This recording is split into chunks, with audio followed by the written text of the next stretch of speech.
A hummingbird's heart can beat over 1,200 times a minute in flight, faster than almost any other creature with a backbone on the entire planet.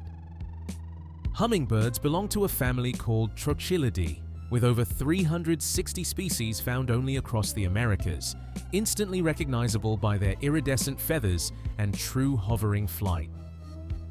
Their wings rotate almost 180 degrees at the shoulder, generating lift on both the forward stroke and the backward stroke, unlike almost every other flying bird.